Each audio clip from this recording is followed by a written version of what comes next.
The shuttle descended through the purple clouds of Valdrath Prime, carrying Ambassador Elena Vasquez toward what she hoped would be a historic peace negotiation. She sat quietly in her seat, reviewing her notes one last time. The datapad in her hands displayed the petition she would present to Emperor Catharus the Eternal. It was simple enough. Humanity wanted equal representation in the Galactic Assembly. Nothing more, nothing less. Her aide, a young man named Thomas Chen, sat across from her. He looked nervous, his fingers drumming against his knee. Elena understood why. The Valdrath Empire controlled 847 star systems. They had ruled the galaxy for 12,000 years. Humanity had only been traveling between stars for 200 years. In galactic terms, humans were children asking to sit at the adult table. "Do you think they'll listen?" Thomas asked quietly. Elena looked up from her datapad and smiled. It was a tired smile, the kind that came from years of difficult negotiations. "They have to listen, Thomas. That's what diplomacy is about. Even if they don't like what we say, they have to hear us out. That's the law." The shuttle broke through the clouds, and the capital city of Kelvrath spread out below them. It was magnificent in a cold, imposing way. Massive towers of black stone reached toward the sky like claws. Golden banners bearing the imperial symbol hung from every building. In the center of it all stood the imperial palace, a fortress as much as a residence. The shuttle landed in the diplomatic quarter. As Elena stepped out, she was immediately surrounded by Valdrath guards. They were tall creatures, standing nearly 8 feet high, with rough gray skin and eyes that glowed a dim red. They wore armor that looked ancient, but well-maintained, ceremonial weapons at their sides. "Ambassador Vasquez," one of them said in heavily accented human standard, "you will come with us." Something in his tone made Elena pause. This wasn't the usual formal greeting. There was an edge to it, almost threatening. She glanced at Thomas, who had gone pale. "Of course," Elena said calmly. "Lead the way." They were taken not to the diplomatic reception hall, but to the throne room itself. This was unusual. Normally, there would be preliminary meetings with advisors, cultural exchanges, formal dinners. Going straight to the emperor meant something had changed.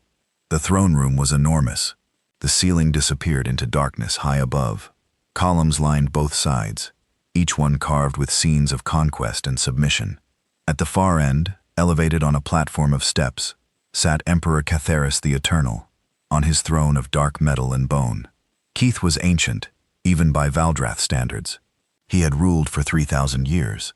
His skin was darker than the younger Valdrath, almost black and covered in ritual scars that denoted his victories. His eyes, however, still burned bright red with intelligence and cruelty. Hundreds of courtiers and officials lined the walls. Representatives from dozens of species stood watching. Elena recognized some of them. The insectoid crash, the floating luminina, the crystalline shard folk. All of them were subjects of the Empire. All of them looked at her with a mixture of curiosity and pity. Elena walked forward with her head held high. Thomas followed close behind.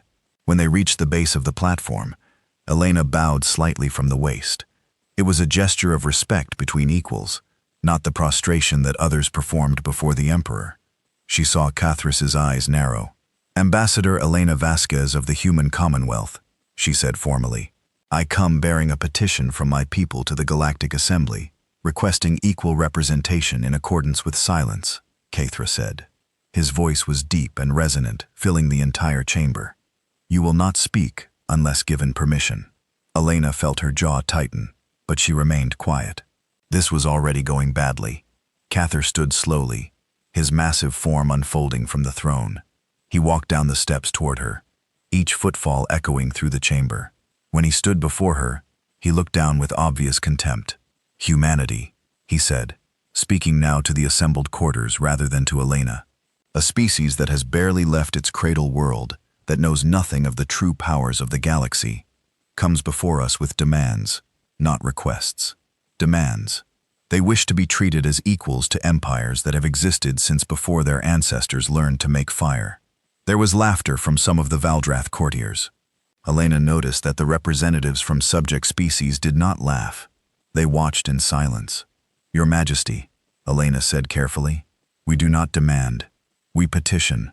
Under the laws of the Galactic Assembly, any spacefaring species has the right to. The Galactic Assembly exists because we permit it to exist. Cather interrupted. It serves at our pleasure. You humans have forgotten your place. You have grown arrogant. You come to our homeworld, stand before our throne, and speak as though you are our peers. Elena's heart was beating faster now, but she kept her voice steady. We are peers. Every sentient species is equal under galactic law. That is the principle on which the Assembly was founded. Founded by us, Cathra said 12,000 years ago, when humanity was still living in caves and worshipping the sun. Do not lecture us on principles we created. Thomas touched Elena's arm gently, a warning. She knew she should back down, apologize, try to salvage the situation. But she had spent 30 years as a diplomat. She had negotiated with warlords and corporate dictators, with pirate kings and religious extremists. She had never backed down from the truth. With respect, Your Majesty, she said. The age of an empire does not determine its right to rule over others. Longevity is not the same as legitimacy. The throne room went absolutely silent. Cathris stared at her for a long moment. Then he began to laugh. It was not a pleasant sound. You dare, he said softly. You actually dare to question our legitimacy? He turned to his guards. Seize them both, Thomas cried out in protest, as guards grabbed his arms. Elena didn't resist as they took hold of her. Her mind was racing, trying to understand what was happening. This was a violation of every diplomatic protocol, every law of the Assembly. Your Majesty, we have diplomatic immunity, she said loudly. You cannot. We can do anything we wish, Cathra said. You are charged with espionage against the Empire. You will be tried, convicted, and executed. Let this be a lesson to all who would question our authority. Elena felt a cold shock run through her. This was insane. There was no evidence of espionage, because there had been no espionage. This was pure theater, a show trial to intimidate humanity and any other species that might be thinking of challenging Valdrath dominance. This is murder, she said clearly. You are murdering a diplomat under diplomatic protection. The galaxy will complot. The galaxy will watch and learn, Cathris interrupted. That is precisely the point. The trial, if it could be called that, lasted 3 days. Elena was kept in a small cell with no windows. Thomas was in a separate cell somewhere. She didn't know if he was alive or dead. Guards brought her food and water, but did not speak to her. On the first day, she was brought before a panel of Valdrath judges. They presented evidence that was obviously fabricated. Communication logs she had never sent. Meetings with resistance members she had never met. Plans for sabotage she had never written. Elena refuted each piece of evidence calmly and methodically. But it didn't matter. The judges weren't listening. On the second day, she was forced to sit in a chamber while they broadcast her crimes across the Empire. Every planet under Valdrath control would see this. Every species would watch. That was the point. Not justice, but intimidation. On the third day, they brought her back to the throne room. This time, it was packed with people. Every space was filled with courtiers, officials, and representatives from subject species. Cameras captured everything, broadcasting to billions across the Empire. Elena was forced to kneel. She refused at first, and the guards struck her behind the knees until they buckled. Even then, she kept her back straight, her head high. Cathris stood before his throne and pronounced the sentence. Elena Vasquez, you have been found guilty of espionage, sedition, and crimes against the Empire. The sentence is death to be carried out immediately in the Imperial Plaza. Let all who watch know the price of defiance. They dragged her out of the palace and into the plaza. It was a vast open space, paved with black stone. In the center stood an execution platform. Thousands of Valdrath citizens had gathered to watch. More cameras captured every angle. Elena was forced to climb the steps to the platform. Her hands were bound behind her back. An executioner stood waiting, holding a traditional Valdrath blade. It was ceremonial, ancient, meant to send a message about the old ways and the permanence of imperial power. She looked out at the crowd. She saw fear in many faces. Some of the subject species representatives were crying. She saw one crash ambassador trying to get closer, shouting something she couldn't hear. The guards held him back. A Valdreth official stepped forward to read the formal execution decree. Elena didn't listen. Instead, she focused on one of the cameras, knowing that this was being broadcast across the galaxy, knowing that humanity would be watching. When the official finished, there was a moment of silence. Elena was supposed to be given the chance to speak final words. It was tradition. She took a breath and spoke clearly, her voice carrying across the plaza. "My name is Elena Vasquez. I am a human diplomat, and I came here in peace. I broke no laws. I committed no crimes. I asked only for equality and justice." She paused. "Emperor Kethis, you believe you are sending a message with my death. You are, but not the message you think." Kethis, watching from a balcony above, leaned forward. "You are showing the galaxy that the Valdrath Empire is afraid." Elena continued. "Afraid of change, afraid of equality, afraid of losing power. You are showing everyone that your empire rests not on strength or wisdom, but on terror and murder." Angry murmurs rose from the Valdrath crowd, but Elena kept speaking.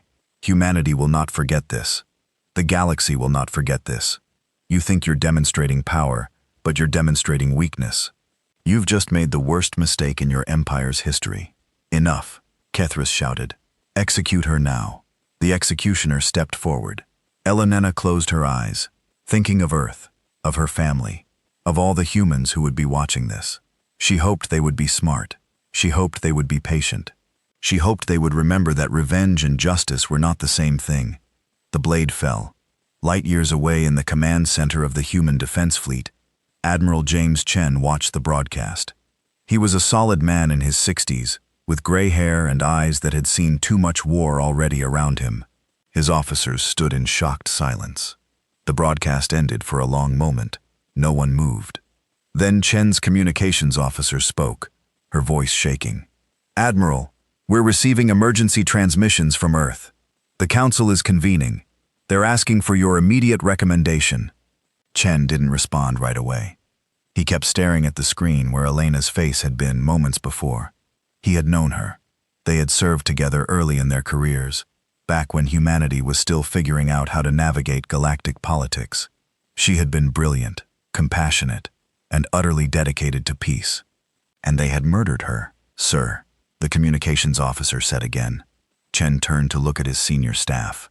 He saw anger in their faces, and grief, and a desire for immediate retaliation. He understood it. He felt it too. But Elena had been right in her final words. This required thought, not just rage. "Contact Earth," he said quietly. "Tell the Council I'll be there within 6 hours, and tell them to start preparing for a long war, not the kind fought with ships and guns, the kind that ends empires." As he left the command center, one of his officers called after him. "What are we going to do, sir?" Chen stopped and looked back. "We're going to do exactly what Elena would have wanted.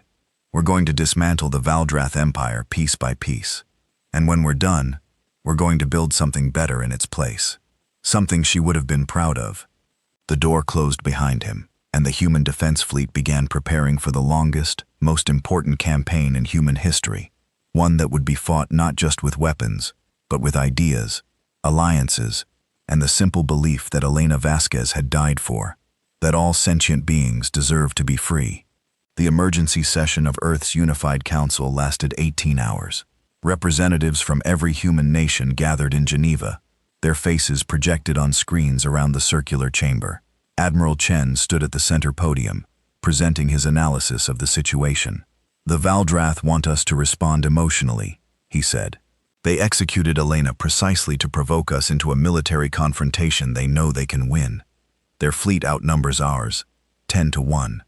A direct war would be catastrophic for humanity. So we do nothing," demanded the representative from the African Union. Her voice shook with barely controlled anger. "We let them murder our diplomat and just accept it." "I didn't say we do nothing," Chen replied calmly. "I said, we don't give them the war they expect. We give them something else entirely." On the screen behind him, a star map appeared, showing the Valdrath Empire's territory in red. It was vast, spreading across multiple galactic arms. But Chen began highlighting systems in yellow as he spoke. The Valdrath Empire looked strong, but it's actually fragile. They've conquered hundreds of species over thousands of years, but they've never integrated them. They rule through fear and force. That means their empire depends on constant shows of strength and the infrastructure to maintain control. Dr. Sarah Okonkwo, humanity's chief xenopolitical strategist, stepped up beside Chen. She was a tall woman with sharp eyes and graying hair pulled back in a tight bun. We've been analyzing the empire's structure for the past decade. Humans hold more critical positions in their economy and infrastructure than anyone realized, including them. She brought up another display. We have 17,000 human engineers, technicians, and specialists working in Valdrath space. They maintain jump gates, run logistics software, repair communications networks, and provide technical support for systems the Valdrath haven't updated in centuries. They rely on us far more than they know. You're proposing we withdraw our people? Asked the Asian Coalition representative. Immediately, Okono confirmed. But not just withdraw. Before they leave, our people will implement Operation Quiet Exit. Nothing illegal, nothing that can be called sabotage. They'll simply remove the patches, updates, and custom solutions they've created to keep ancient Valdrath systems running. The systems will revert to their original state. Chen nodded. The Valdrath will discover that their 12,000-year-old technology doesn't work as well as they thought, without humans fixing it constantly. Jump gates will become unreliable.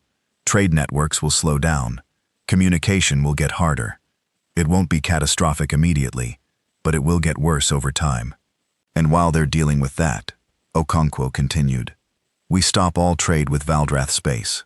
No human goods, no human services, no human expertise. We become a black hole in their economy. Other species will notice. They'll see that humanity can walk away, and they'll wonder why they can't do the same. The council debated for hours. Some wanted immediate military action despite the odds. Others worried that Chen's plan wasn't aggressive enough, that humanity would look weak. But in the end, the vote was unanimous. Operation Quiet Exit would begin immediately. Within 24 hours, every human in Valdrath space received coded messages. Most were expected. Some were working for corporations. Others were independent contractors. A few were researchers or teachers. All of them began preparing to leave. Marcus Webb was a senior engineer at the Kelvar Jump Gate Station, one of the busiest transportation hubs in the Empire. He had worked there for 8 years, maintaining the ancient gate technology that allowed faster-than-light travel. The Valdrath operators mostly left him alone because they didn't understand the systems well enough to question his work. When he received the coded message, Marcus felt his stomach drop.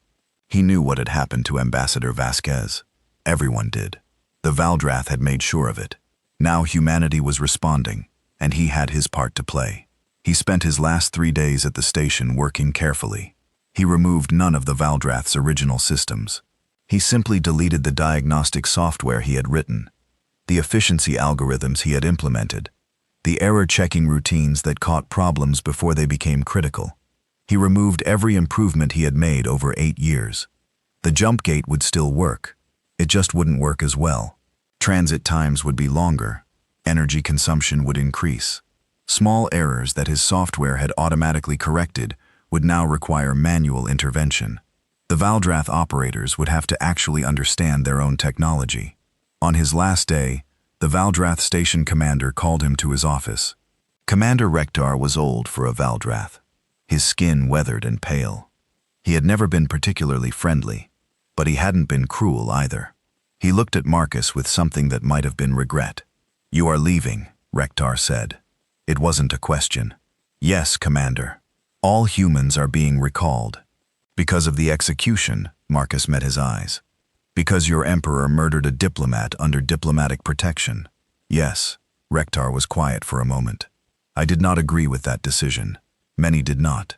But the emperor's word is law." "Then your emperor is about to learn a hard lesson about consequences," Marcus said. He stood to leave, then paused. "Commander, if I can offer some advice. The jump gates' primary power regulator tends to drift by 0.3% every 72 hours. You'll need to manually recalibrate it. The procedure is in the original technical manual. Section 47, Subsection 12. Good luck. He left, before Rektar could respond.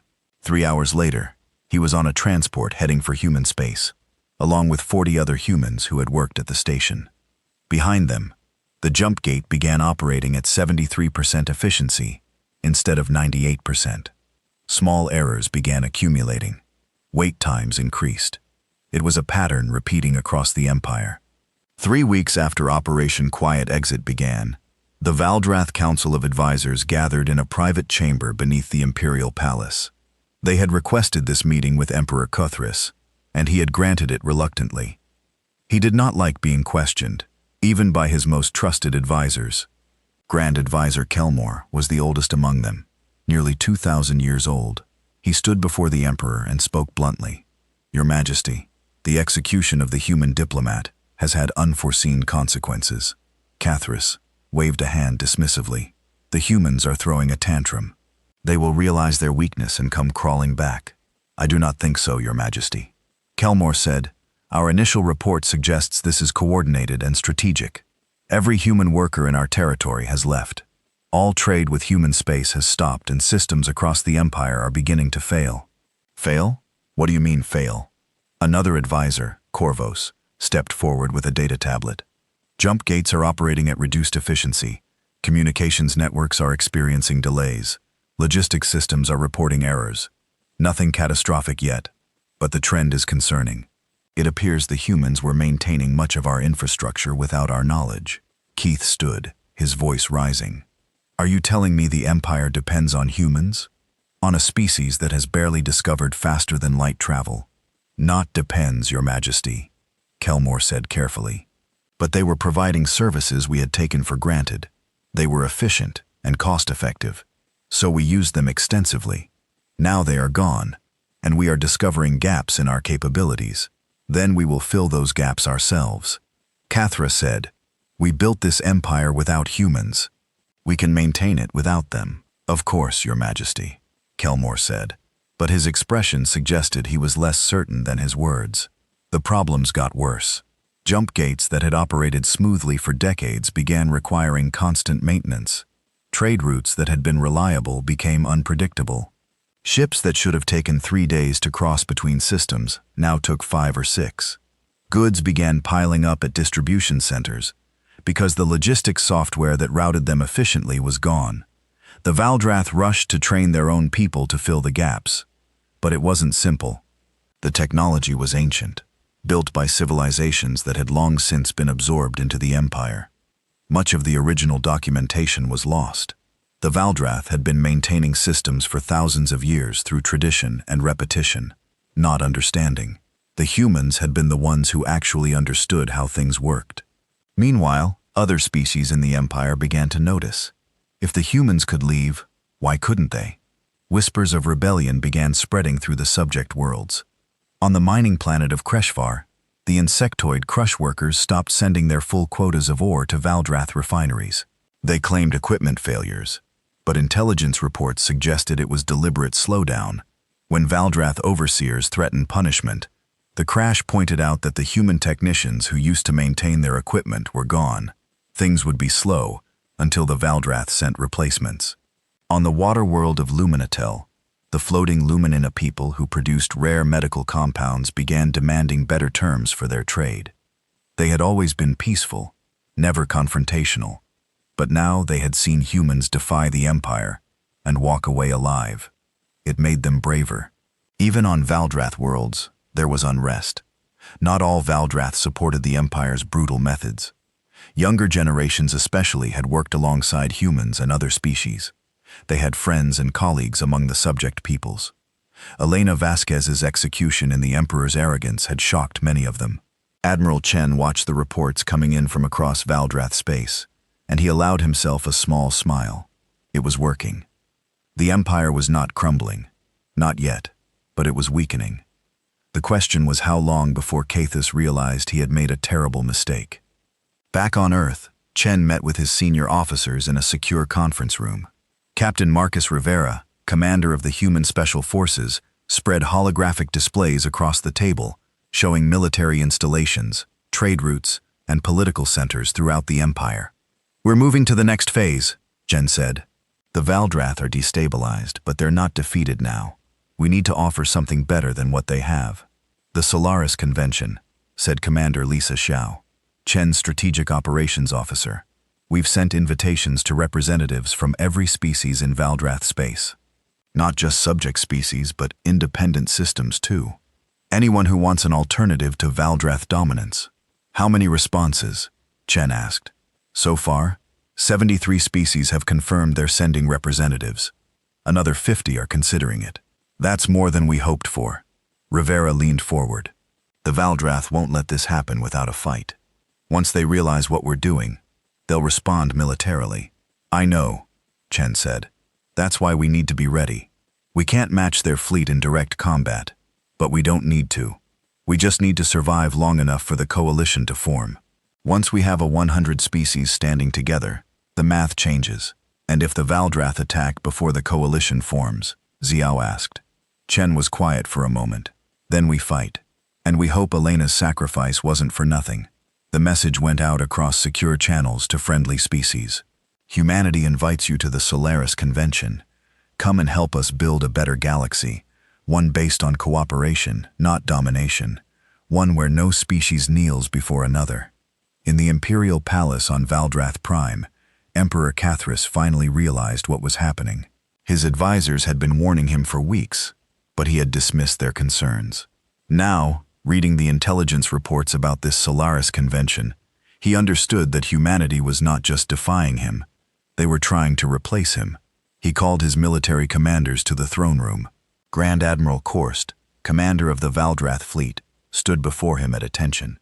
He was a career military officer, scarred from a dozen campaigns, loyal to the Empire above all else. Grand Admiral, Cathris said coldly, I want you to assemble the Grand Armada, 5,000 ships, the largest fleet we have ever deployed. Your Majesty, Korst said. May I ask the target humanity? Keith said. They think they can challenge us, can build some alliance against us. We will show them what happens to those who defy the Empire.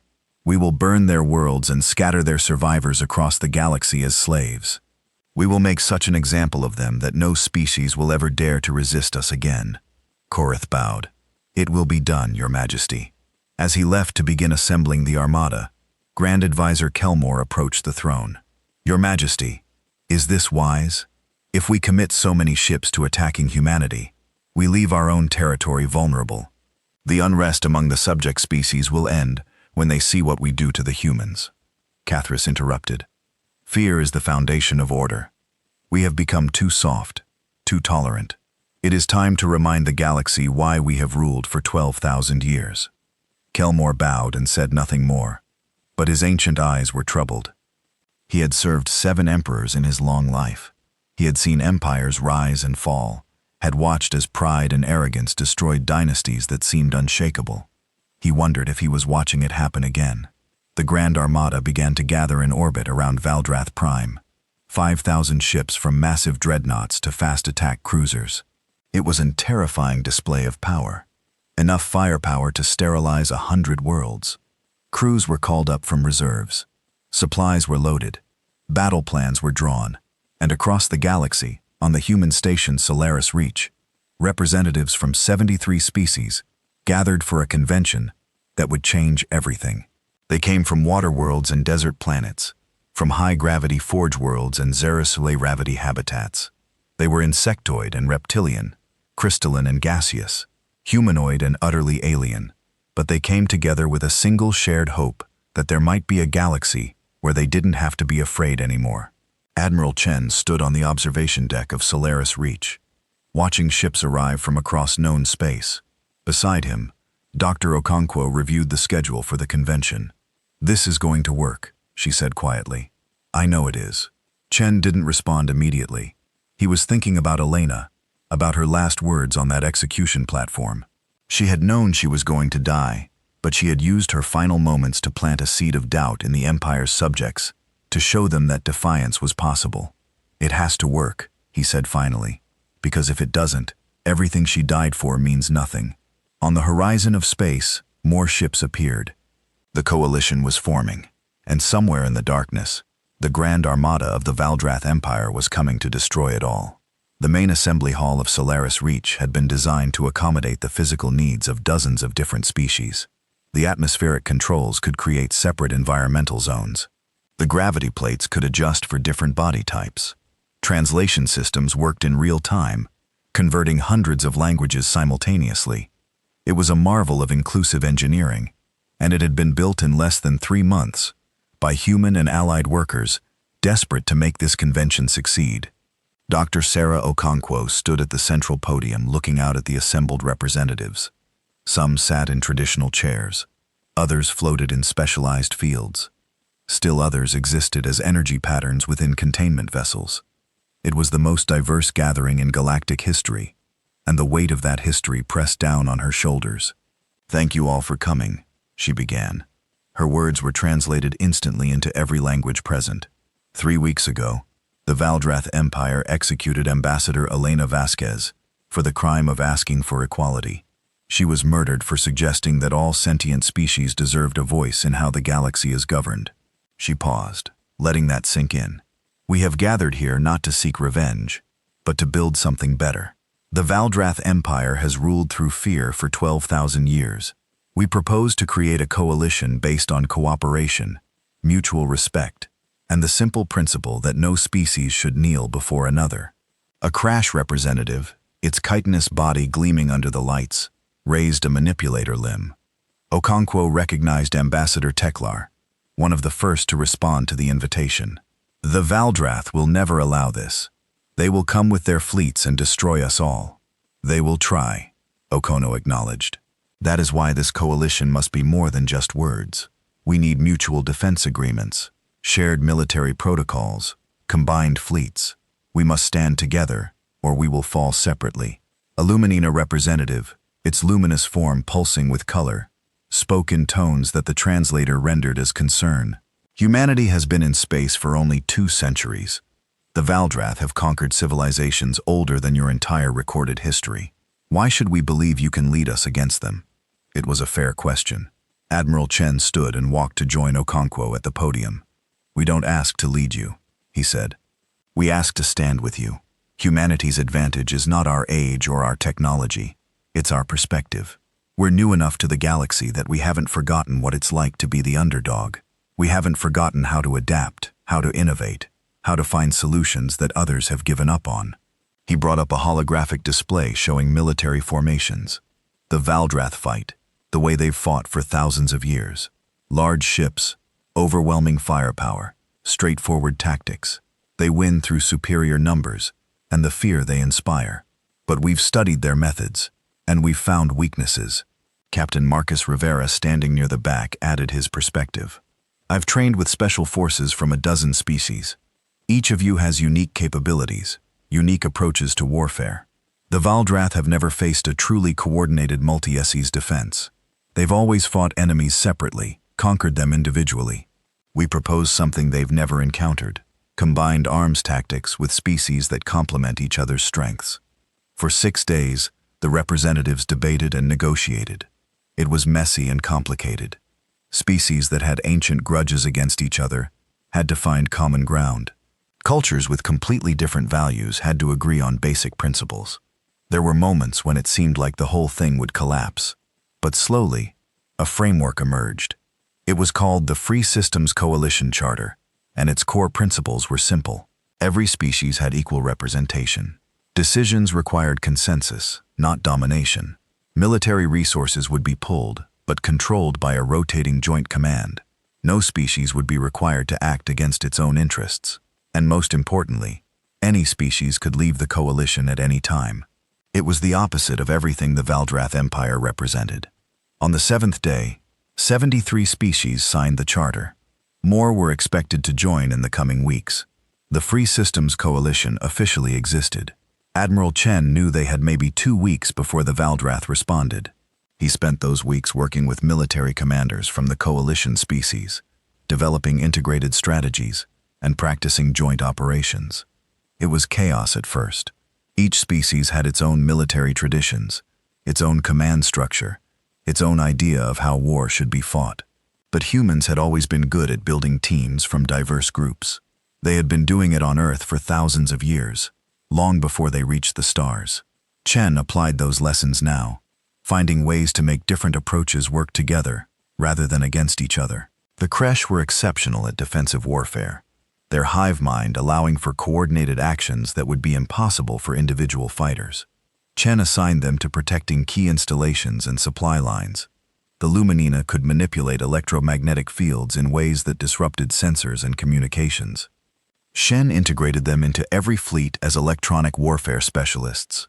The crystalline shardfolk could survive in environments that would kill most species, and could repair damaged ships using their own bodies as material. Chen made them damage control experts. Species after species found roles in the coalition military that played to their strengths. And humans. Humans became the connective tissue, the ones who could communicate with everyone, coordinate between different groups, adapt tactics on the fly. It wasn't perfect. There were misunderstandings and conflicts, but it was coming together. Then the scouts reported that the Grand Armada had left Valdrath space and was heading toward Proxima Reach, the system closest to Solaris Reach. 5,000 Valdrath warships, the largest fleet ever assembled. They would arrive in 4 days. The news sent panic through the coalition.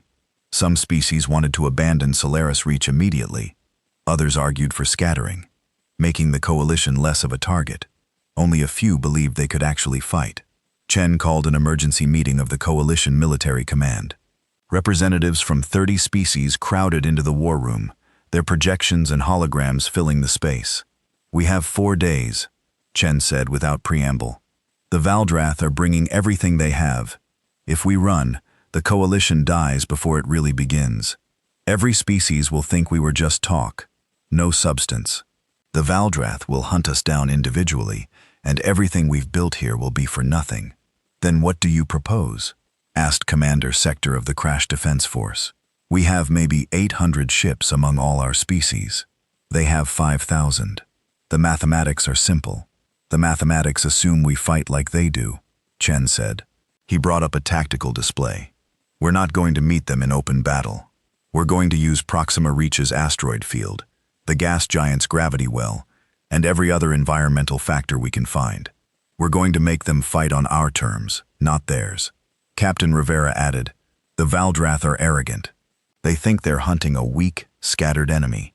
They don't know we've formed a real coalition. They don't know we've been training together. When they arrive at Proxima Reach, they're expecting to find a few human ships and maybe some desperate allies. Instead, we're going to show them what unified defense looks like." The coalition commanders studied the tactical plans. It was risky, maybe suicidal. But Chen was right about one thing. If they ran now, the coalition was finished. "We'll need to position our forces in advance," said Admiral Velcro of the luminous stellar fleet. Her luminous form pulsed with determination. "If we're going to use the environment, we need to be in place before they arrive." "Agreed," Chen said. "We have 4 days to turn Proxima Reach into a trap. Let's get to work." The coalition fleet moved into Proxima Reach system and began preparations. Human ships took position near the system's main planet, making themselves obvious targets. The Valdrath would see them and assume they were the main force. But throughout the asteroid field, on the far side of the gas giant, in the shadows of the system's moons, dozens of other coalition ships waited. Crash defensive platforms were anchored to asteroids. Luminous ships positioned themselves where they could disrupt sensors. Shardfolk engineering teams prepared damaged sections of the asteroid field to collapse on command. It was the largest coordinated operation any of them had ever attempted, and they had 4 days to make it work. On the 4th day, the Grand Armada arrived.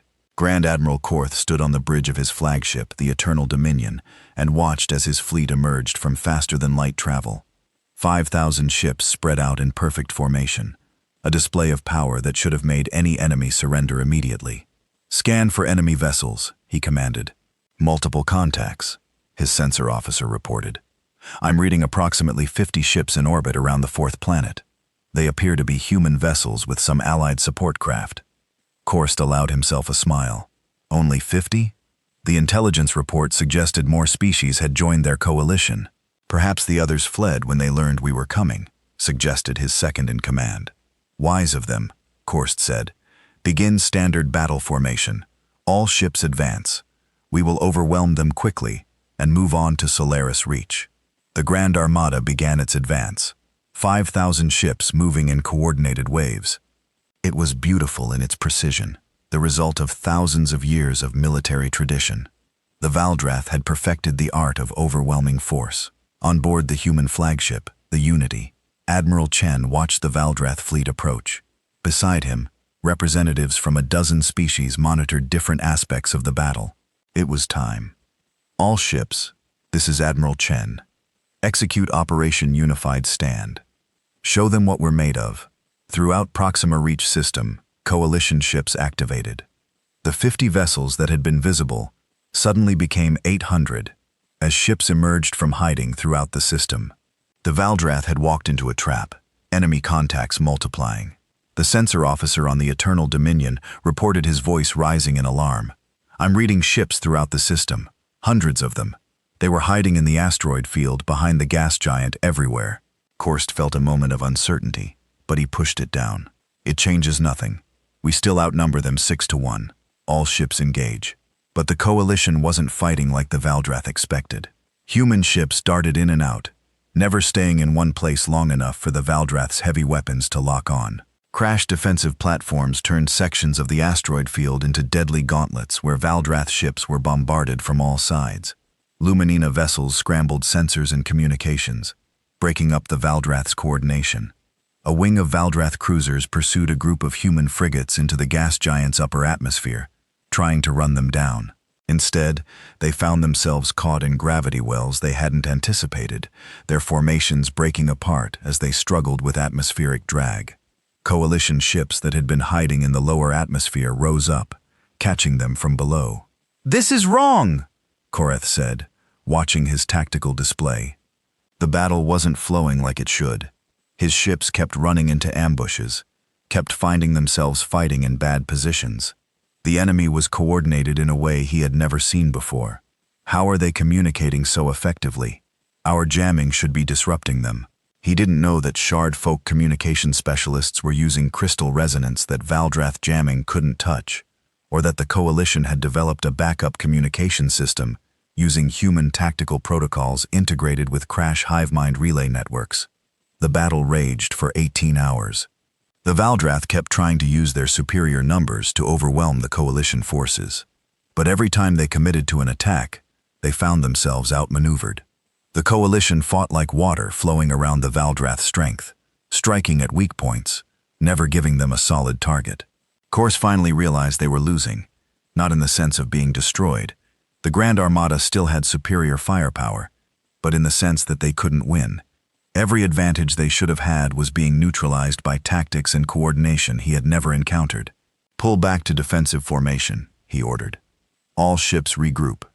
But regrouping under fire against an enemy that controlled the battlefield environment was harder than advancing. Coalition forces harried the Valdrath fleet as it tried to consolidate. Long-range weapons from crash platforms kept them off balance. Luminina disruption fields made coordination difficult. By the time the Grand Armada managed to pull back to a defensive position, they had lost nearly 800 ships. Not all were destroyed. Many were disabled, their crews evacuated before their vessels were claimed by Coalition salvage teams. It was deliberate policy. Chen had ordered his forces to disable rather than destroy when possible. He wanted Valdrath crews to go home and tell their people what had happened here. From his flagship, Korst stared at his losses and felt something he had never experienced in 50 years of military service. Doubt. Not just doubt in his tactics or strategy, but doubt in the fundamental assumptions of Valdrath military doctrine. "Send a message to Valdrath Prime," he said quietly. "Tell Emperor Caithras that we have engaged the enemy at Proxima Reach. Tell him that humanity has formed a real coalition, not just an alliance of convenience. Tell him that we need to reconsider our strategy." As the message was sent, Chen received reports from across the Coalition fleet. They had taken losses too. About 150 ships destroyed or disabled. But they had held. They had faced the Grand Armada, and not only survived, but forced it to retreat. More importantly, they had proved that the Coalition was real, that different species could fight together effectively, that the Valdrath could be resisted. "Send a message to all coalition members," Chen said. "Tell them we won. Tell them this is just the beginning, and send out a general broadcast to every system in the galaxy. Let them know that the Free Systems Coalition stands, and anyone who wants to join us is welcome." Within days, dozens more species sent representatives to Solaris Reach. The coalition had proven itself in battle, and that changed everything. Species that had been afraid to resist the Valdrath now saw a viable alternative. In the Imperial Palace on Valdrath Prime, Emperor Kethris read Korst's report and felt rage building inside him. The Grand Armada, defeated, not destroyed, but forced to retreat by an inferior force. It was unthinkable. But Grand Advisor Kelmore, reading the same report, felt something different. Fear, because he understood what Kethris apparently did not. The battle at Proxima Reach wasn't just a military defeat. It was a crack in the foundation of the Empire itself. If the Valdrath could be beaten, if species could stand together against them, then 12,000 years of dominance was coming to an end. The defeat at Proxima Reach sent shockwaves through the Valdrath Empire. Within 2 weeks, 3 major sectors declared independence. The governors of these regions had been watching carefully, waiting to see if the coalition was real or just another failed rebellion. The battle had answered that question. On the industrial world of Forge Prime, Governor Kelnak had ruled for 400 years. He had always been loyal to the Empire, but he had also been pragmatic. When the coalition broadcast reached his planet, showing footage of the Grand Armada in retreat, he called a meeting of his sector's military commanders. "The Empire is weakening," he told them bluntly. "The coalition offers us a choice. Continue serving masters who see us as tools, or join an alliance of equals. I know which future I prefer." Within days, Forge Prime and 17 other industrial worlds in the sector declared themselves independent and petitioned to join the coalition. They brought with them manufacturing capacity, shipyards, and skilled workers. The coalition's industrial base tripled overnight.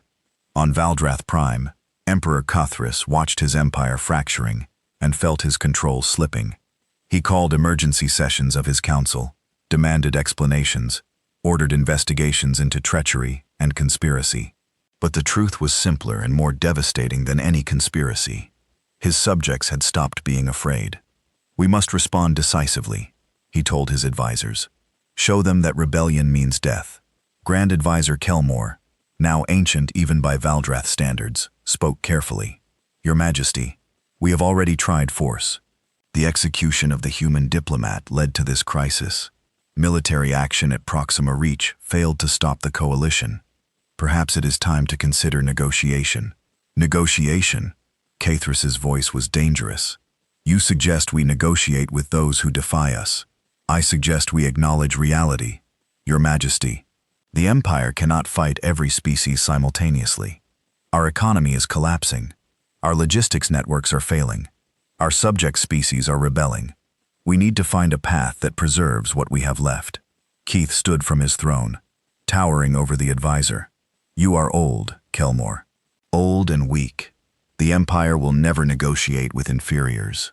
We will crush this rebellion, starting with humanity itself. If we destroy Earth, the coalition will collapse." Kelmore bowed and said nothing more, but in his heart, he knew the Empire was doomed. Kethris was fighting the last war, using tactics that had worked for 12,000 years, but were useless against an enemy that had changed the rules. The Emperor ordered a new offensive. Grand Admiral Korst, still bitter from his defeat at Proxima Reach, assembled what remained of the Grand Armada and began a campaign to attack coalition systems. But everywhere he went, he found coordinated resistance.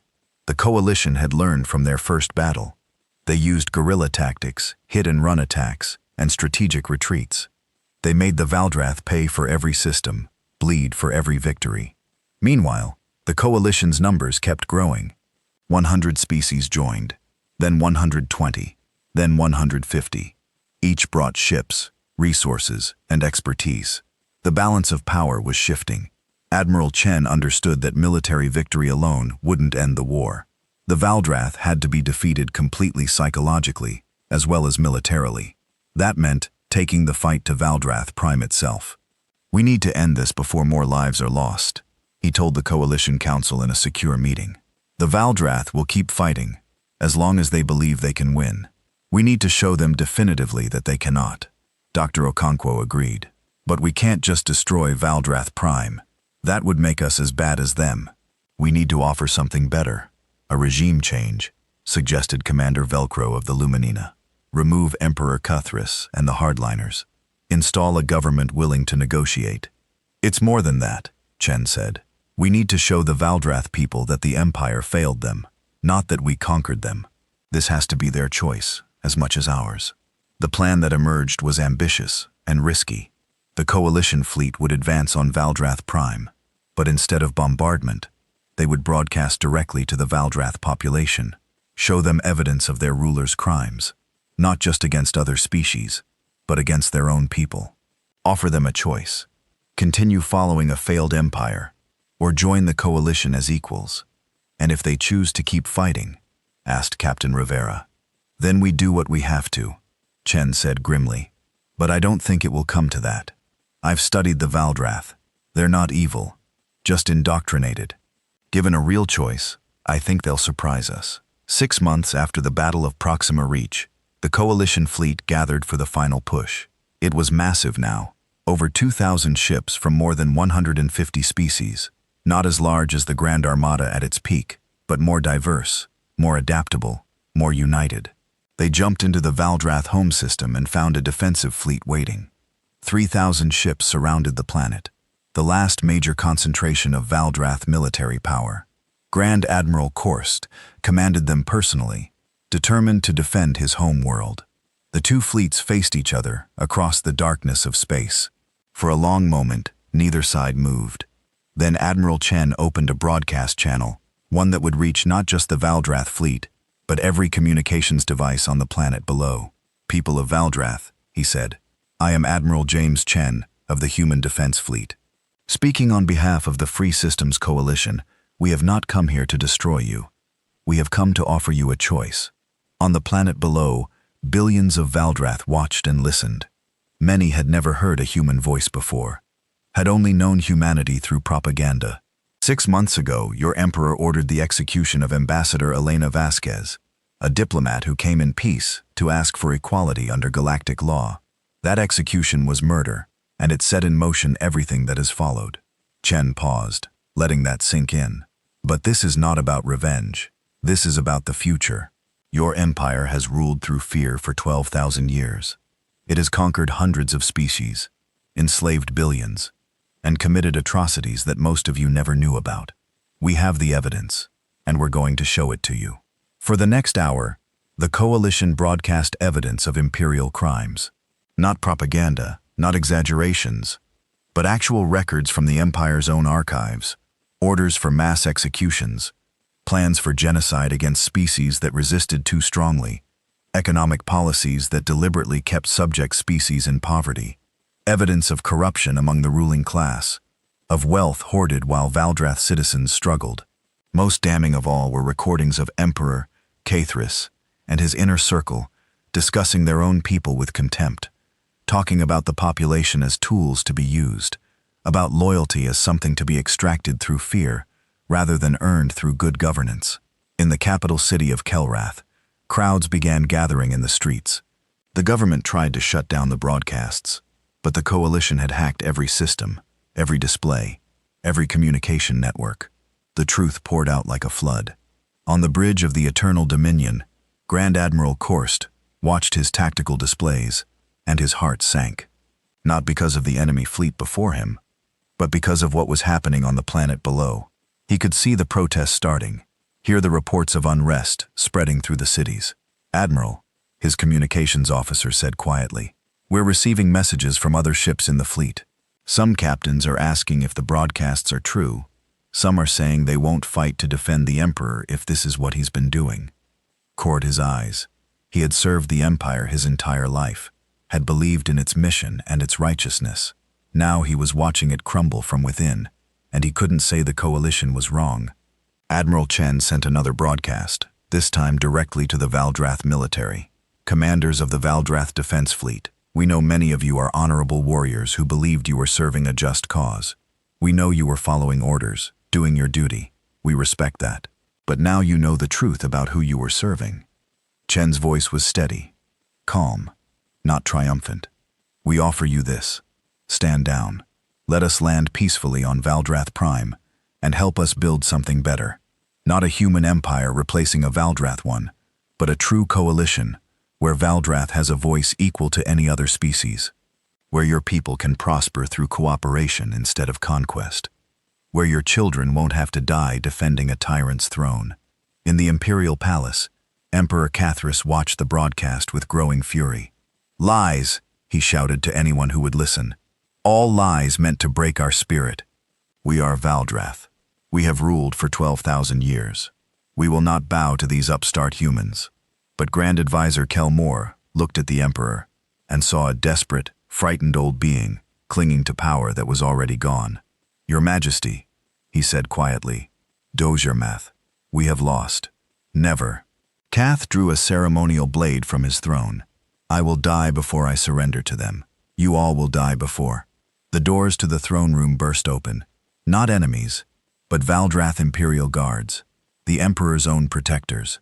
Their commander, Captain Velas, walked forward with his weapon drawn, but not aimed. Your Majesty Veltas said, we have served you loyally for decades, but we will not die for a lie. We will not let our people suffer for your pride. You are under arrest. Keith stared in disbelief. You dare? You swore an oath to protect the Valdrath people? Veltas said, not to enable a tyrant. Your reign is over. In orbit, Grand Admiral Korst received word that the Emperor had been arrested by his own guards. He looked at his fleet at the coalition forces arrayed against them and made the hardest decision of his life. He opened a channel to Admiral Chen. Admiral, this is Grand Admiral Korst of the Valdrath Defense Fleet. We are standing down. The Emperor is in custody. We request terms for peaceful transition of authority. Chen felt relief flood through him. This was what he had hoped for, what Elena would have wanted. Grand Admiral, thank you for your wisdom. Coalition forces will land on Valdrath Prime peacefully. We propose a joint security force to maintain order during the transition. Will you work with us on this? There was a pause. Then, yes, Admiral, we will. Captain Marcus Rivera led the team that secured the Imperial Palace. They moved quickly but carefully, not wanting to provoke any resistance. When they reached the throne room, they found Emperor Catharus in chains, held by his own guards. The Emperor looked at Rivera with hate-filled eyes. You humans think you've won. You think you can rule where we failed. You'll destroy yourselves within a generation. Rivera walked up to the throne and looked at the ancient Valdrath ruler. We're not here to rule, Your Majesty. We're here to make sure no one rules like you did. That's the difference. Keith was taken into custody to be held for trial by a coalition tribunal. The charges would include murder, crimes against sapient species, genocide, and corruption. The trial would be fair with Valdrath judges among those presiding. It's hiding non-tunawan to machast. Justice, not revenge. In the streets of Kelvrath, the reactions were mixed. Some Valdrath protested the coalition present, seeing it as occupation. Others welcomed it, tired of the Empire's endless wars and oppression. Many were simply confused, unsure what this new future would look like. Admiral Chen landed on Valdrath Prime 3 days after the Emperor's arrest. He came not in a military shuttle, but in a diplomatic transport, accompanied by Dr. Okonkwo and representatives from a dozen species. They were met at the landing pad by Grand Advisor Kelmore, who, despite his great age, had agreed to serve as interim leader until proper elections could be organized. Admiral Chen, Kelmore said, bowing slightly, welcome to Valdrath Prime. Though I suspect you would have preferred different circumstances for your first visit. I would have preferred to visit as Ambassador Vasquez's colleague, not as her avenger, Chen said. But we work with the reality we have, not the one we wish for. They walked together through the palace, past ancient halls that had witnessed 12,000 years of imperial rule. I have served this empire my entire life, Admiral. Nearly 2,000 years. I believed we were bringing order to the galaxy, civilization to barbaric species. But I see now that we became the barbarians. We let power corrupt us, until we couldn't tell the difference between strength and tyranny. The important thing is that you see it now, Chen said, and that we can build something better together. They reached the throne room, where Emperor Cathris had ordered Elena's execution, broadcast to the galaxy. Now it was filled with representatives from the Coalition and from Valdrath society. Military officers, civilian leaders, cultural representatives all gathered to discuss the future.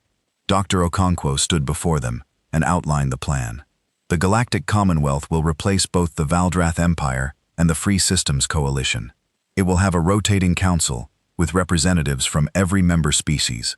No permanent emperor, no dominant power. Decisions will require consensus. Any species can leave at any time, though we hope none will want to. And what of us? Asked a Valdrath senator. What of the Valdrath people? Will we be punished for our empire's crimes? The guilty will be punished, Chen said firmly. Those who gave criminal orders, who committed atrocities, who abused their power, they will face justice. But the Valdrath people as a whole will not be held responsible for their leaders' crimes. You will be full members of the Commonwealth, with all the rights and responsibilities that entails. Why? Asked another Valdrath. We executed your diplomat. We tried to destroy you. Why show us mercy? Chen thought of Elena, of her final words on the execution platform. Because judging an entire species by its worst leaders is the same mistake the Empire made. Because the cycle of revenge and hatred has to end somewhere. And because we believe the Valdrath people, given a real choice, will choose to build rather than conquer. There was silence in the throne room. Then slowly the Valdrath representatives began to nod. Not all of them, not even most, but enough. It was a start. The throne itself was dismantled that day. Its metal and bone materials catalogued as historical artifacts. In its place would stand a memorial to all the victims of imperial tyranny, including Elena Vasquez. The throne room would become a museum, a reminder of what happens when one species decides it has the right to rule all others. Outside coalition ships began landing across Valdrath Prime, not as conquerors, but as partners. Human engineers worked alongside Valdrath technicians to repair infrastructure. Crash medics treated injured civilians regardless of species. Luminina educators began teaching coalition principles in schools. It wasn't perfect. There were incidents, protests, moments of violence. 12,000 years of imperial conditioning didn't disappear overnight. But slowly, grudgingly, change began to happen. And in a quiet ceremony attended by representatives from every coalition species, a statue of Elena Vasquez was unveiled in what had been the Imperial Plaza. The inscription read, "She died so that billions might live free." Admiral Chen stood before the statue and felt tears on his face. "We did it, Elena," he whispered. "Not the way you would have wanted, but we did it. The Empire is gone, and we're building something you would have been proud of." The first Galactic Commonwealth Assembly convened 1 year after the fall of Emperor Kethis. The location was symbolic, not on Valdrath Prime, not on Earth, but on Solaris Reach, the station where the Coalition had first formed. It had been expanded significantly, now large enough to house representatives from 203 species, all the major worlds that had joined the Commonwealth. The assembly chamber was a masterpiece of inclusive design. Environmental controls maintained hundreds of different atmospheric conditions simultaneously. Gravity plates adjusted for species that ranged from tiny insectoid beings to massive rock-based entities. Translation systems worked in real time across languages that used sound, light, chemical signals, and quantum entanglement for communication. At the center of the chamber stood not a throne, but a circular platform. The symbolism was deliberate. No one species elevated above others, everyone facing inward as equals. Admiral James Chen, now retired from military service and serving as humanity's first Commonwealth representative, stood on that platform to deliver the opening address. 1 year ago, he began, "The Valdrath Empire executed Ambassador Elena Vasquez for asking for equality. Today, we gather as equals in her memory, not to celebrate the Empire's fall, but to celebrate what we've built from its ashes." He looked around the chamber at the assembled representatives. Valdrath sat beside humans, crashed beside Lumina, former enemies now partners. The Commonwealth's founding principle is simple. No species shall kneel before another, not in servitude, not in fear, not in conquered submission. We will disagree. We will debate. We will sometimes frustrate each other immensely, but we will do it as equals. The Assembly's first order of business was establishing the rotating council. Unlike the Valdrath Empire's permanent emperor, the Commonwealth Council would have representatives from 12 species, serving 2-year terms, with positions rotating to ensure every member species had a chance to serve.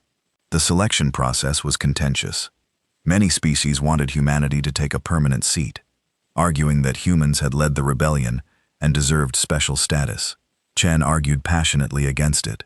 If we take permanent power, we become what we fought against, he said. The empire lasted 12,000 years because it concentrated power in one species. We cannot repeat that mistake. Humanity will serve our term on the council, then step aside like everyone else. Dr. Sarah Okonkwo, now the Commonwealth's first Secretary of Interseas Cooperation, supported Chen's position. The test of whether we truly believe in equality is whether we're willing to give up power voluntarily. That's something the Valdrath never understood.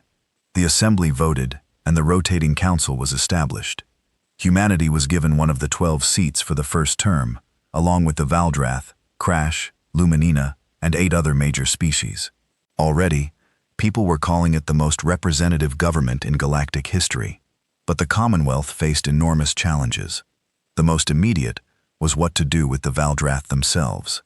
Emperor Kreese sat in a secure facility awaiting trial, but he was just one individual. Millions of Valdrath had served the Empire in various capacities. How many were guilty? How many deserved punishment? The Commonwealth established a Truth and Reconciliation Commission modeled after historical examples from Earth and other worlds. The principle was simple. Those who came forward, admitted their crimes, and showed genuine remorse would receive reduced sentences or amnesty. Those who denied responsibility or showed no remorse would face full prosecution. Grand Admiral Korst was among the first to appear before the commission. He stood in a simple hearing room, not a courtroom, facing a panel of judges from 6 different species, including 2 Valdrath. I am responsible for military operations that resulted in the deaths of thousands, he said clearly. I followed orders from the Emperor, but I understand now that following orders is not an excuse. I believed I was serving a righteous cause.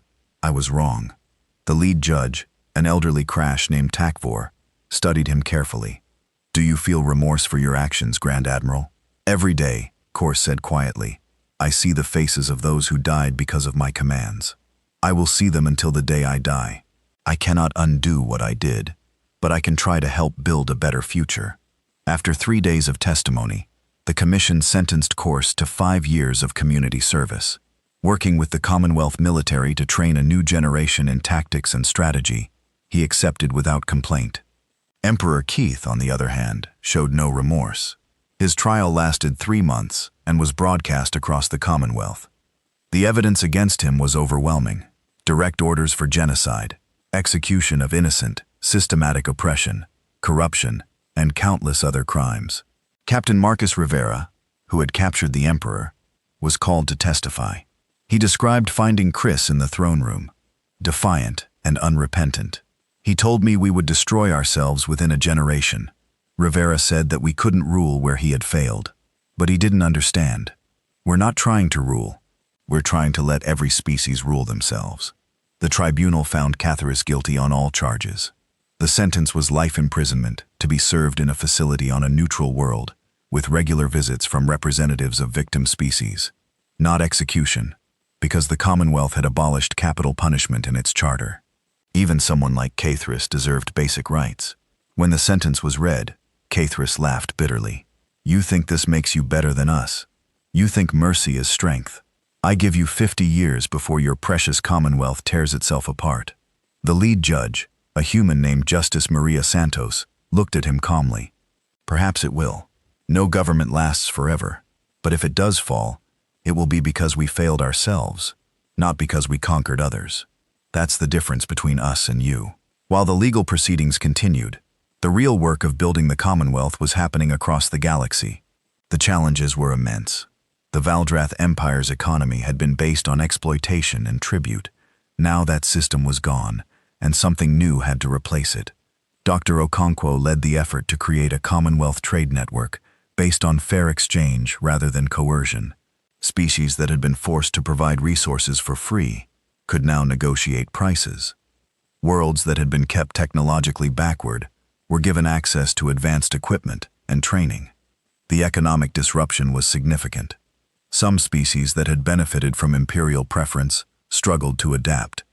Valdrath worlds that had lived on tribute from conquered peoples now had to develop real economies. There was unemployment, inflation, and periods of hardship. But there was also opportunity. Species that had been suppressed could now innovate and trade freely. The Kresh, who had been forced to focus solely on mining for the Empire, discovered they had natural talents for biochemistry and began producing medicines that were revolutionary. The Luminina, restricted to energy production under the Empire, started creating art that incorporated their light manipulation abilities, launching a cultural renaissance. Humanity's role evolved from military leadership to something else. Humans became known as mediators, connectors, the species that could understand different perspectives and find common ground. It made sense. Humanity was diverse even within itself, split into thousands of cultures and languages on Earth alone. They had experience managing diversity. Chen found himself traveling constantly between worlds, helping resolve disputes and facilitate negotiations. A trade disagreement between the Shard folk and a newly independent mining consortium. A cultural misunderstanding between species with completely different concepts of family. A border dispute inherited from the Empire's arbitrary territorial divisions. I never thought retirement would be more exhausting than war, he joked to Rivera during a rare visit to Earth. Rhea, who now ran the Commonwealth Joint Defense Force, laughed. At least no one's shooting at us anymore, mostly. There were still conflicts. Some species tried to take advantage of the Commonwealth's newness to settle old scores. Pirates and warlords flourished in areas where imperial control had prevented them. The Commonwealth military, much smaller than the Grand Armada had been, struggled to maintain security across such a vast area. But the principle-held disputes were resolved through negotiation when possible, force only as a last resort, and always through joint Commonwealth operations, never by a single species acting alone. 5 years after the Commonwealth's founding, a new generation was coming of age across the galaxy. Children who had grown up not under imperial rule, but in a system where different species learned together, worked together, lived together. A Valdrath student named Kelsara stood in a classroom on Earth, participating in an exchange program. She was the first of her species to attend Human Diplomatic Academy, following a path that led through rigorous studies in xenopolitical relations, conflict resolution, and Commonwealth law. Her classmates were a dozen different species, all studying to become Commonwealth diplomats. They worked together on simulations, debated policy, learned each other's languages and customs. One day, their instructor took them to the Elena Vasquez Memorial in New York, a quiet garden where a statue of the ambassador stood looking up at the stars. The inscription read, "She died so that billions might live free." Kelsara stood before the memorial for a long time. She had been only 8 years old when Elena was executed, too young to understand what was happening. But she had grown up in a commonwealth that existed because of that execution, because Elena had refused to back down, even knowing she would die for it. "My grandfather served in the Imperial Guard," she told her instructor quietly. "He was at the execution. He never talked about it, but I found his journal after he died. He wrote that he knew it was wrong, but he was afraid to speak up. He spent the rest of his life regretting it." Her instructor, a human named Professor Williams, nodded. "A lot of people have regrets from that time. The question is what we do with those regrets. Your grandfather's generation failed to stop the Empire, but your generation can make sure nothing like it ever happens again." Kelsara placed flowers at the base of the statue. "I want to be like her," she said. "I want to stand up for what's right, even when it's hard. That's why I'm studying diplomacy." "She would be proud of you," Professor Williams said. Elena believed that every species had the potential for greatness. "You're proving her right." 10 years after the Commonwealth's founding, Admiral Chen stood once again on the platform at the center of the assembly chamber. He was older now, his hair completely white, but his eyes were still sharp.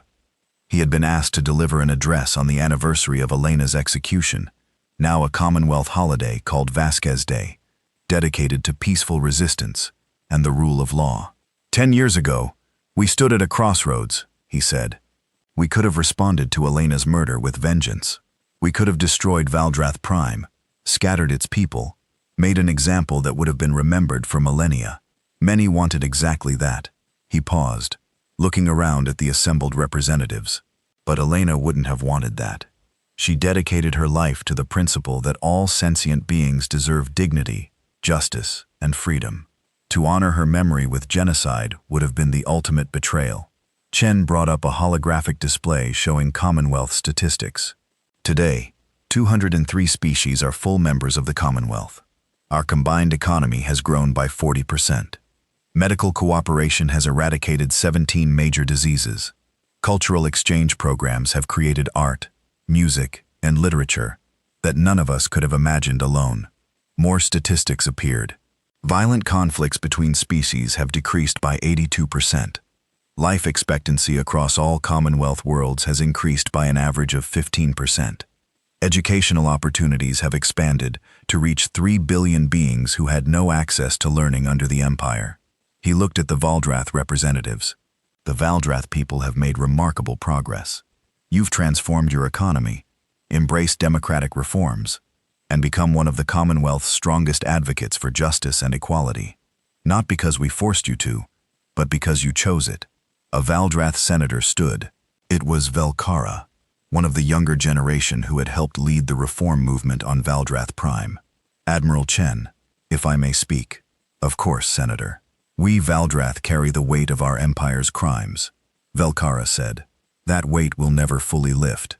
But the Commonwealth has given us something we never expected. Forgiveness and a chance to be better.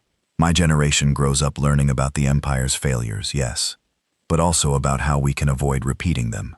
We are taught that strength comes not from domination, but from cooperation. She looked at Chen. Humanity didn't just defeat us. You showed us a better way to exist in the galaxy. For that, we are grateful. Chen felt emotion tighten his throat. This was what Elena had died for. Not just the end of the Empire, but the transformation of its people. Dr. Okono stood to present her report on the Commonwealth's development initiatives. She was 70 now, but still sharp as ever. We've learned important lessons over the past decade, she said. The most important is that you cannot force species to cooperate. You can only create conditions where cooperation is more beneficial than conflict. She brought up examples from across Commonwealth space. The Crash and the Shard folk had been enemies for 3,000 years, fighting over mineral-rich asteroids. Under the Empire, they were kept apart by force.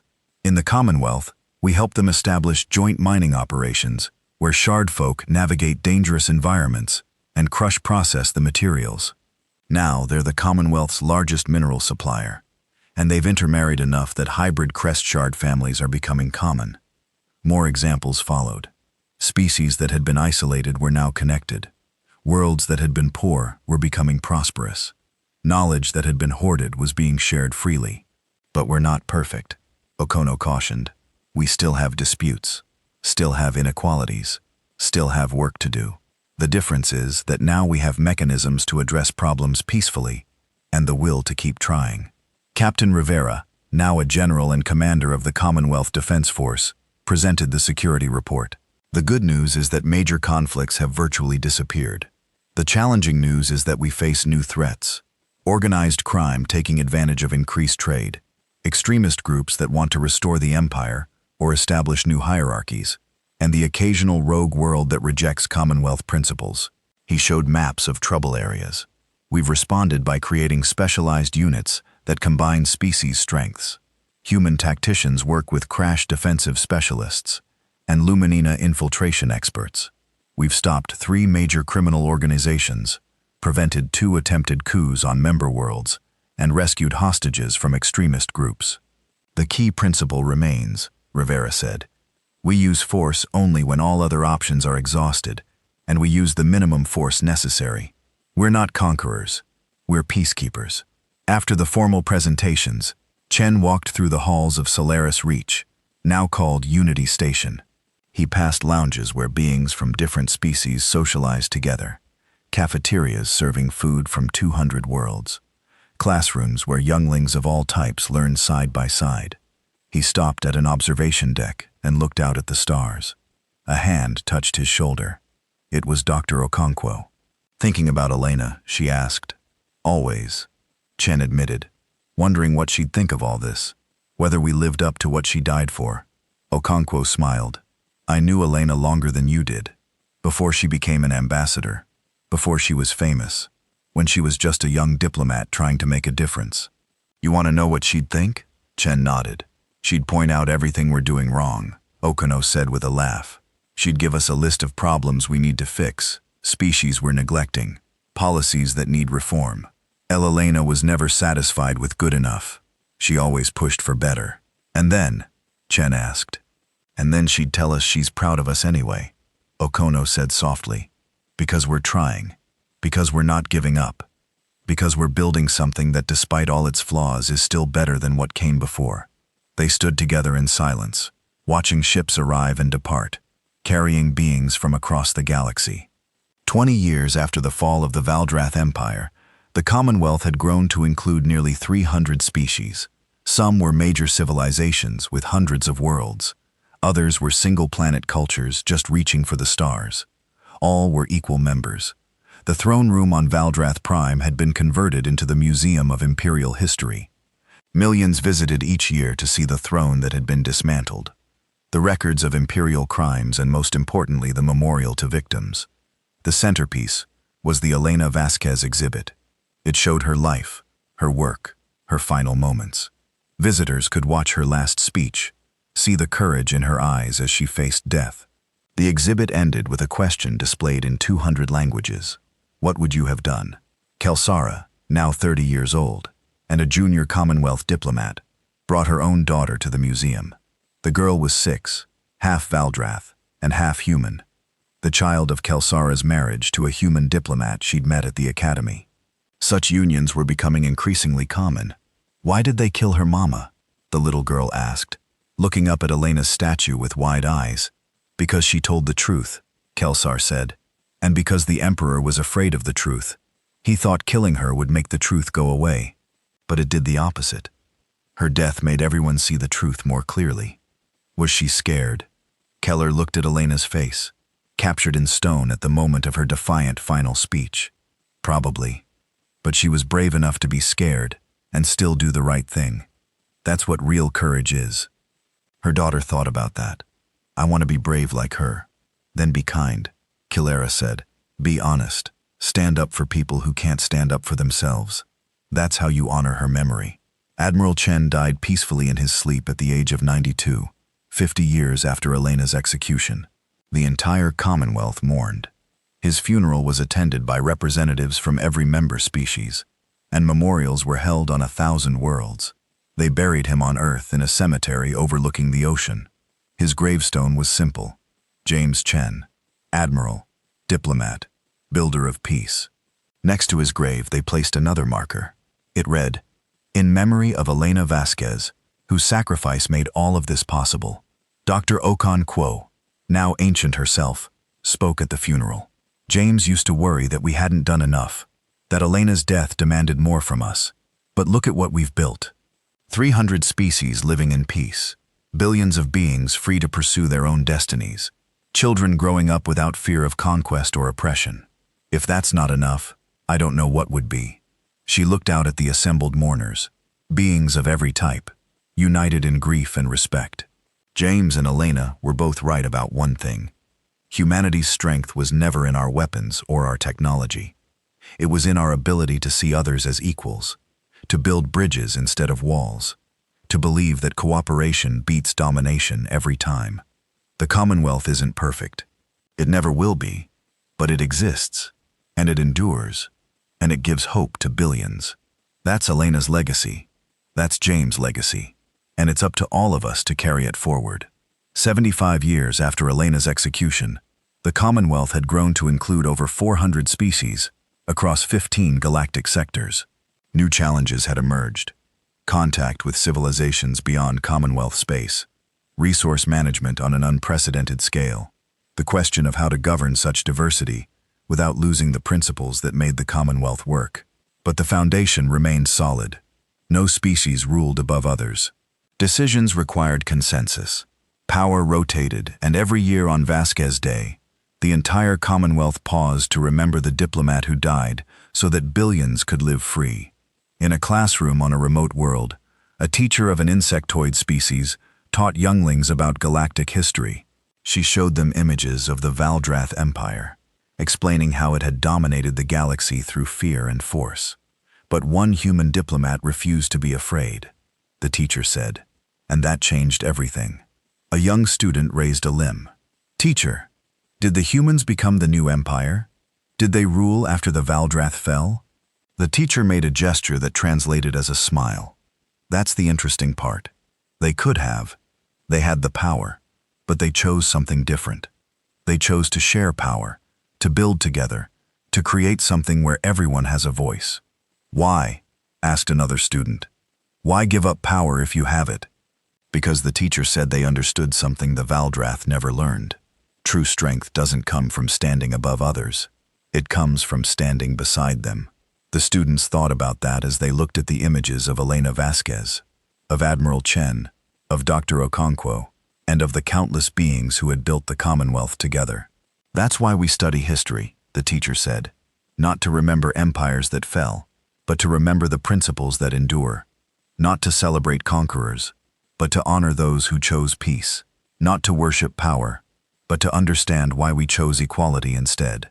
The lesson ended, and the younglings filed out to play together. Dozens of species mixing freely the way they always had, the way they couldn't imagine not doing. They were the Commonwealth generation, the ones who had never known empire, never known oppression, never known a galaxy where some species ruled and others served. They were Elena's children, all of them, inheritors of the future, after she died to create.